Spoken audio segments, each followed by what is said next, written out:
Bonjour à chacun d'entre vous, très heureux de vous retrouver à ce rendez-vous, un mot pour aujourd'hui. Je suis persuadé que nous avons tous beaucoup apprécié le message que le pasteur Albert Richardson a partagé avec nous hier pour notre culte concernant les temps forts de la Semaine Sainte tels que les évangiles nous les rapportent. Je voudrais ce matin revenir quelques instants sur la Pâque, et on ne peut bien entendu pas parler de Pâque sans parler de la personne centrale de Jésus-Christ. Je voudrais simplement vous proposer un texte de l'évangile de Luc au chapitre 2 et à partir du verset 25. Ce sont des paroles prononcées par un vieillard habitant Jérusalem. Son nom c'est Siméon, et vous allez voir qu'il va prononcer des paroles absolument merveilleuses en prenant dans ses bras le petit enfant qui était Jésus. Nous lisons ensemble: il y avait à Jérusalem un homme appelé Siméon. Cet homme était juste et pieux. Il attendait la consolation d'Israël et l'Esprit Saint était sur lui. Il avait été divinement averti par le Saint-Esprit qu'il ne mourrait point avant d'avoir vu le Christ du Seigneur. Il vint au temple, poussé par l'Esprit, et comme les parents apportaient le petit enfant Jésus pour accomplir à son égard ce qu'ordonnait la loi, il le reçut dans ses bras, bénit Dieu et dit: maintenant, Seigneur, tu laisses ton serviteur s'en aller en paix selon ta parole, car mes yeux ont vu ton salut. Salut que tu as préparé devant tous les peuples, lumière pour éclairer les nations et gloire d'Israël, ton peuple. En portant ses regards sur ce petit enfant qui était Jésus de Nazareth, Siméon a vu bien plus qu'un petit enfant. Il dira lui-même: mes yeux ont vu ton salut. Dans un autre texte de la Bible, il est question du si grand salut de Dieu. C'est la pensée qui va m'intéresser ce matin et j'ai beaucoup de joie à vous la partager. Oui, Dieu se fait connaître à nous dans la Bible comme étant le Dieu sauveur, un Dieu qui, avec générosité et amour, va nous proposer son salut, un si grand salut. Je me suis interrogé sur les raisons de ce superlatif. Qu'est-ce qui fait que le salut de Dieu est un si grand salut? Et je me suis dit que premièrement, ce salut est grand parce qu'il a nécessité un grand prix. Dieu a payé le prix fort. La Bible nous dit que ce n'est ni par de l'or, ni par de l'argent que ce salut est possible, mais c'est au prix du sacrifice de Jésus sur la croix il y a 2000 ans maintenant. Oui, Dieu a payé un grand prix.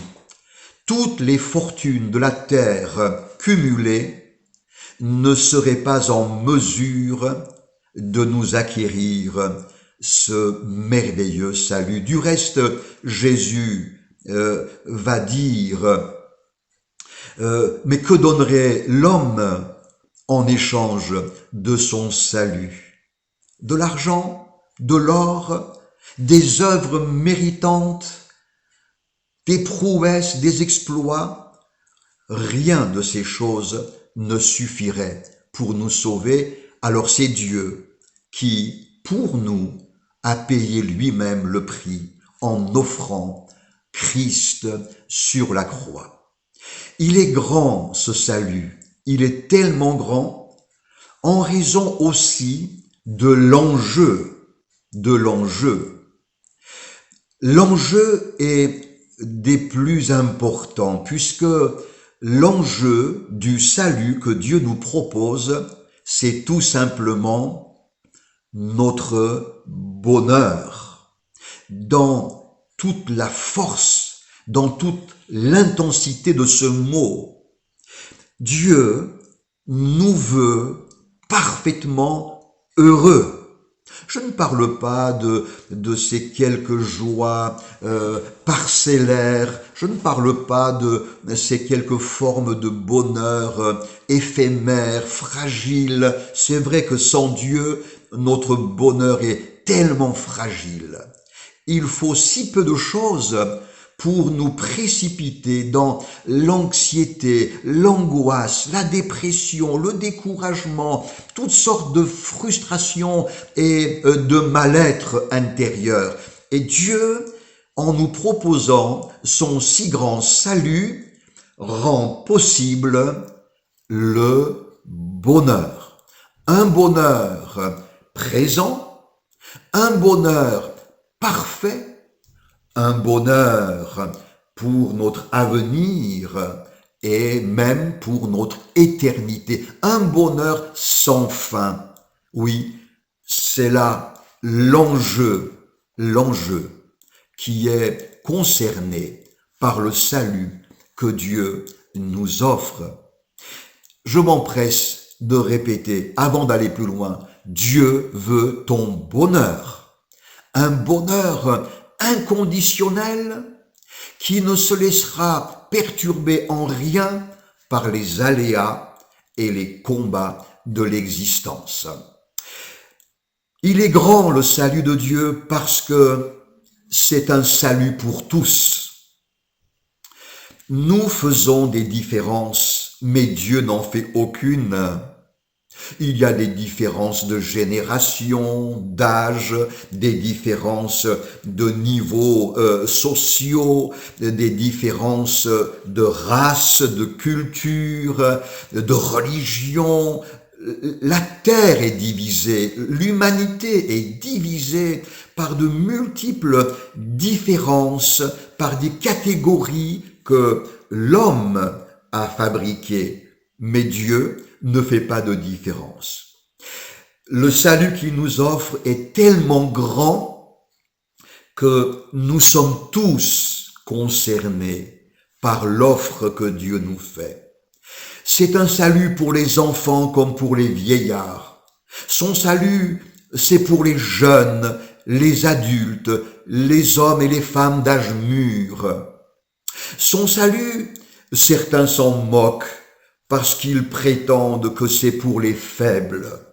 Mais je m'empresse de dire qu'il n'en est rien, que son salut, c'est pour chaque être humain, faible ou se pensant fort.